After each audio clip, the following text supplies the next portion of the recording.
শীত সম্পৰ্কত আমি আসন সম্পৰ্কত এতিয়ালৈকে যেহেতু সময় যিহেতু আছে নিৰ্বাচনলৈ আমি এতিয়ালৈকে কোনো কথা আলোচনা কৰা নাই।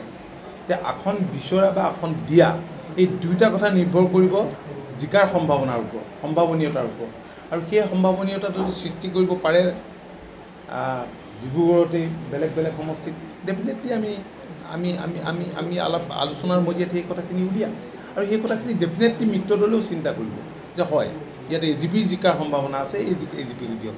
কাৰণ আমাৰ মূল শত্ৰু হৈছে কংগ্ৰেছ আৰু কংগ্ৰেছৰ লগত থকা যিবিলাক চ' আঞ্চলিক ৰাজনৈতিক দল যিবিলাক কংগ্ৰেছৰ পৃষ্ঠপোষকতাত জন্ম লাভ কৰিছে।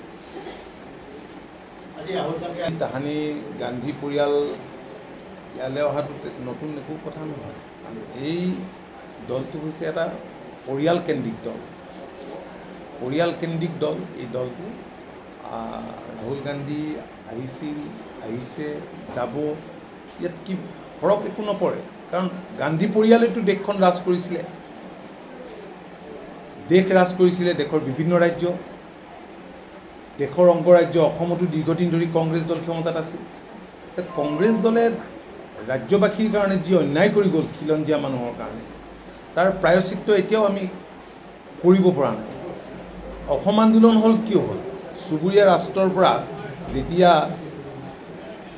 নিজৰ ভোট বেংক মজবুত কৰিবৰ কাৰণে তেওঁলোকে বাংলাদেশীৰ বাবে ৰাস্তা খুলি দিলে আৰু তাৰ কাৰণে আন্দোলন হ'ল। আন্দোলনকালতো কংগ্ৰেছেই মানুহ মাৰিলে, শ্বহীদ হ'ল, সেইবিলাকতো আছেই। আৰু ইমান কংগ্ৰেছৰ কুটিল ৰাজনীতি, ডিভাইড এণ্ড ৰুল পলিচি, যাৰ বাবে আজি বহু জিলা সেই সময়ৰ অসমৰ লগত থকা বহু জিলা একোখন সুকীয়া ৰাজ্যলৈ উন্নীত হ'ল। এইটো কাৰ কাৰণে হ'ল? কংগ্ৰেছৰ দিনত হৈছে।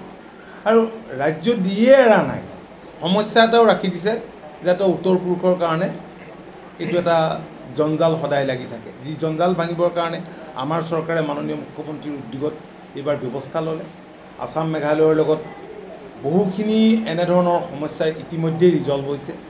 ডিছপিউটেড যিবিলাক পইণ্ট আছিল সেইবিলাক যৌথভাৱে ভ্ৰমণ কৰাৰ পাছত ৰিজল্ভ হৈছে। অৰুণাচলৰ লগত হৈছে, মিজোৰামৰ লগত কথা বতৰা চলি আছে, নাগালেণ্ডৰ লগত 1-to-1 টক হৈছে মুখ্যমন্ত্ৰী লেভেলত। কিন্তু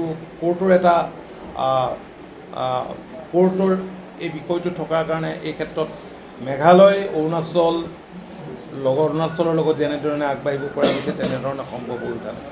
এনেধৰণৰ বহুতবোৰ ইছ্যুৰ ক্ষেত্ৰত আমাৰ চৰকাৰখনে কাম কৰিছে। আচ্ছা ছাৰ, আপোনাৰ এটা কথা হৈছে, এতিয়া আপুনি মিত্ৰ দেশৰ অফিচাৰ হিচাপে বাৰু উন্নয়নমূলক বা ডেভেলপমেণ্ট যিখিনি ঠিকে আছে, আপুনি মন্ত্ৰী হিচাপে এই কথাখিনি আমাক অৱগত কৰিব।